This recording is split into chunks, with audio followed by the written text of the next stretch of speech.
बिस्मिल्लाहिर्रहमानिर्रहीम। खातिन हज़रात, मैं हूँ अख्तर अब्बास और आप सबको मेरा सलाम पहुँचे।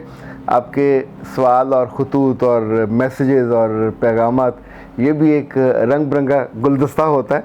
शादिया ने कहा कि सर, माजी में तो सांसें कभी नहीं बदली, पर अब मुझे तवक्को हो रही है कि जो लोग आपको सुनती हैं, उम्मीद ये है कि आने वाले दिनों में इनका रोल बेहतर होगा। बेटा बिल्कुल, मैं भी यही उम्मीद करता हूँ, इसलिए कि इस उम्मीद में फ़ायदा ज़्यादा है। इन ख़वातीन की इज़्ज़त ज़्यादा हो जाएगी, इनकी मोहब्बत ज़्यादा हो जाएगी। इवन इनका रोल घरों को और दिलों को तोड़ने वाला जो रोल है वो कम हो जाएगा। जब आप अपने पुराने रोल में रहते हो तो हर लम्हे फिर मक्खी बन के अपनी बहू की ख़राबियाँ भी ढूंढते हो, और इवन बेटे का दिल ख़राब करने के लिए उसको फिर बढ़ा चढ़ा के वहाँ बयान करते हो। ये सारे लम्हे गुनाह में चले जाएंगे, इसलिए कि वैसी चीज़ होती नहीं है जैसी आप बयान कर देती है। अभी जिस क्लिप में मैंने जिक्र किया था कि सासें जब बेटों के घर आती हैं तो इतना उसका फीडबैक आया शदीद, आलमोस्ट हर दूसरा जो घर है वो इस बात से डिस्टर्ब हुआ कि बेटे का घर जितना मर्ज़ी बड़ा हो, खूबसूरत हो, वो लाखों रुपया कमा रहा हो, जो हज़ारों रुपया कमा रहा हो, जब वहाँ अम्मा जी आती हैं तो वो उनके उस हंसते बसते घर को कुतर के रख देती हैं। कहीं कहीं आग लगा देती हैं, कहीं शुरली बन के वो ऐसे ऐसे फिरती हैं कि जब अभी वहीं होती हैं तो फसाद शुरू हो जाता है। ज़ाहिर बेटे को अपनी माँ पसंद होती है, प्यारी होती है। जब माँ मुसलसल उसके कानों में डालेगी कि तुम्हारी बीवी ऐसी, अच्छा है क्या, बेचती क्या है कि she is not loyal with you, फजूल खर्च है। ऐसे कपड़े पहने हुए कितने महंगे महंगे, इसकी माँ ने थोड़ी दिए, तुमने ला के दिए होंगे। घर में खाने दो दो पकते हैं, अच्छा ये खाने दो दो वो नहीं खाती, वो मियाँ खाता है, उसके पसंद के। ज़ाहिर है उस घर का सरबराह तो उसका बेटा है, तो जो वो लाएगा, जो वो कहेगा वही। अगर वो खातून अपने घर में भूखी और फ़क्र का शिकार है कि खाना ही एक पकता हो और वो भी उसमें ये जो दही में मिर्चन डाल के खाने की आदी हो बचत के लिए, तो अल्लाह की बंदी, अब ये दुनिया तो और है। वहाँ अगर दो दो पकते हैं, ढाई ढाई पकते हैं, तीन तीन पकते हैं, सलाद भी बनते हैं, फ्रूट भी आता है, तो आपने नहीं किया तो ये आपके बेटे की कमाई है, मियाँ की कमाई कम थी।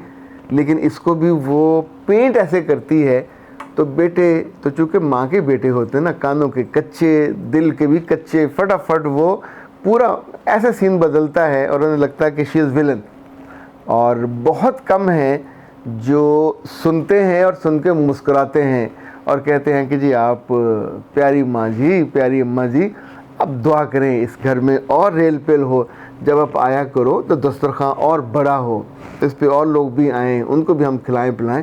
अच्छा है, काम लगी रहती है, अच्छा नए नए जायके बनाती रहती है, तो आप उसको ऐसे करके ट्विस्ट कर सकते हैं, पर बेशतर लड़के नहीं कर सकते। तो नतीजतन अम्मा के होते हुए या अम्मा के जाते ही जो फिर फसाद बर्पा होता है, आपके महीनों की खुशियाँ खा जाता है। यानी जिस लड़की ने बेलॉस होके सुबह अपनी नींद, रात का अपना आराम, शाम का अपना चैन, आप तो आके उस लम्हे आराम कर रहे होते हो दफ्तर से, वो तो तब भी चूल्हे के आगे खड़ी चीज़ें बना रही होती है। किसके लिए? यानी वो शायद ख़ुद तो सूखी रोटी खा के, सूखा ब्रेड खा के गुजारा कर ले, अपने बच्चों का भी वो कुछ दाल दलिया कर लेगी, पर वो तो आपके लज्जते कामो धन के लिए सब कुछ कर रही होती है। और आप उसको अम्मा के कहने पे बेचारी को ज़मीन पे गिरा के रगेद देते हैं। ना किया करें, उससे दिल दुखता है, दुआएं रुक जाती है। अच्छा, ये आमना कहती हैं कि सर ये जो लोग हैं, पता नहीं इनके दिल इतने छोटे क्यों हो जाते हैं। मुझे तो कभी लगता है कि चिड़ियों के दिल भी इनसे बड़े होंगे। मैंने ससुराल जाकर अपना सामान खोलना चाहा, मुझे तो उन जालिमों ने मेरा अपना सामान खोलने नहीं दिया, इस्तेमाल करना तो दूर की बात है। मैंने कोई चीज़ लेनी हो, मंगवानी हो तो मैं नहीं कर सकती। अच्छा, ये बहुत ही बेहुदा बात है, बहुत नामुनासिब है, बहुत नारवा है। मैं तो कभी कभी सोचने लगता हूँ कि माँओं को जहेज़ में सारी चीज़ें इकट्ठी देनी नहीं चाहिए। आप पूछें क्यों? जो दिया था तभी तो आपने अपनी बेटी के रोब दबदबे के लिए या उसकी आसानी के लिए दिया था। तो जब आपकी तरफ आया करें अपने मियाँ के साथ या अकेली, तो वापस जाते जाते कभी कोई उसको डिनर सेट दे दिया, कभी कोई जो बिस्तरों से कोई चीज़ दे दी। जैसे जब प्रेगनेंसी होती है तो तभी तोहफे तहफ़ दिए जाते।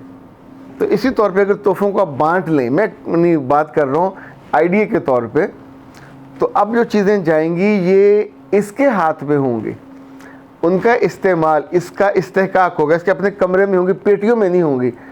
पेटियों में जो चीज़ें जाती हैं, ये बात तो सच है कि उन पे उस घर की जो बड़ी ख़वातीन हैं, अगर उनका दिल छोटा है तो वो कब्ज़ा कर लेती है, बल्कि उन्हीं में से निकाल निकाल के अपनी बेटियों को भी देती हैं। अगर तो आपस में पूछ लिया करें, नहीं एक थोड़ा दिल रखने वाली बात होती है कि तू भी मेरी बेटी है, वो भी मेरी बेटी है, ऐसा हम कर लें तो बहू इनकार थोड़ी करेगी। गरीब की बच्ची वहाँ पिसी होती है तो वो मजबूरन सर हिला देगी।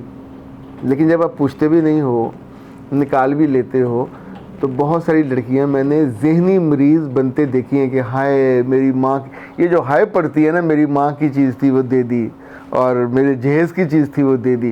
पूरी दुनिया चीज़ों से भरी होती है, उस चीज़ से जो मोहब्बत है वो बड़ी डाढ़ी होती है। कई दिनों से ये मेरे पास आया हुआ था, सच्ची बात है मैं इसको केटर नहीं करना चाह रहा था, पर इस तरह के कई घर ऐसे हैं जहाँ कम पढ़े लिखे बाप होते हैं, या उनके दिल में मोहब्बत का बीज उगा ही नहीं होता। अच्छा, मोहब्बत का बीज कहाँ नहीं उगता? जिस दिल में रहम नहीं होता, जिस दिल में रब की मोहब्बत नहीं होती, तो वहाँ ये बीज फिर मौजूद, ना वहाँ जगह होती है, ना पानी, ना हवा, ना उसकी कोई खाद, तो वहाँ वो मरमरा जाता है। ऐसे लोग जो अल्लाह की मोहब्बत से खाली होते हैं, वो अपने करीबी जो बच्चे हैं और बीवी हैं उनकी मोहब्बत से भी खाली होते हैं। उन्हें जब कोई तकलीफ़ बाहर से पहुंचती है तो मुंह खोल के अपनी बीवी से कोई इस तरह का दिल आज़ारी वाला जुमला कहते हैं कि ये तो मेरे बच्चे ही नहीं है। अच्छा, ये जुमला कहने के बाद आप सोचिए कि उन्हें तो शायद कोई कमीनी सी राहत मिली हो कि बीवी को तकलीफ़ पहुंचाई, लेकिन जिन बच्चों के बारे में कहा वो बेटी है या बेटा है, ख़ुद उन पे क्या बीतेगी। अगर उनमें से कोई पूछ बैठे अपनी माँ से या इसी बाप से कि अगर हम आपके नुत्फ़े नहीं हैं तो फिर किसके नुत्फ़े हैं, यानी आप उनको नुत्फ़ा हराम कह रहे हो, आप उनकी जायज़ दुनिया में आमद को ही हराम करार दे रहे हो, और फिर उसी औरत के साथ रह रहे हो सिर्फ़ अपनी गंदी ज़ुबान की वजह से, या अपनी एक बुरी सोच की वजह से। जिस जिसके कान में आपका ये जुमला पड़ता है वो आपकी मोहब्बत से खाली हो जाता है, आपकी इज़्ज़त से खाली हो जाता है, इवन आपकी कुर्बत की ख्वाहिश से भी खाली हो जाता है। ये सख्त जुमला, ये नामुनासिब जुमला, ये नारवा जुमला आपको अच्छे ढंग के रीज़नेबल इंसानों की कैटेगरी से भी निकाल देता है। वो तो अगर अल्लाह मेहरबान ना हो और उसने माँ बाप के एहतराम या रिगार्ड का हुक्म ना दिया हुआ हो, तो आप सोचें कि ऐसे बदज़ुबान और बद लिहाज आदमी का कोई कैसे अदब करे, कैसे एहतराम करे। तो ये तो हो सकता है कि फिर एक आप मामूल में चलते रहते हैं, लेकिन जैसे ही ये परिंदे बड़े होते हैं, अपने घोंसलों में जाते हैं, तो वापस पलट के भी नहीं देखते। फिर उनके लिए इनके दिल मोहब्बत से, अकीदत से, तवज्जो से, ख़्याल से, दुआओं से भी खाली हो जाते हैं। पर ये लोग हैं हमारी दुनिया में, दुनिया के किसी न किसी जगह, कोने में, गांव में, कस्बे में, शहर में ऐसे लोग मौजूद होते हैं जो अपनी ज़ुबान की सख्ती की वजह से, अपने दिल की सख्ती की वजह से अपनी ही औलाद की ज़िंदगी को यूँ समझे अज़ाब बना देते। जो जुमला सुनने के बाद आपके पास जीने का जो हौसला है ना वो कम हो जाता है। उसके बाद आपको जो अपने पूरे वजूद के बारे में शक व शुबे का इजहार एक बंदे ने किया जो आपका बाप है, तो वो माँ बेचारी कस्में भी खाए, वो कुछ भी कहे, उस वक्त उसकी कैफियत क्या होती होगी।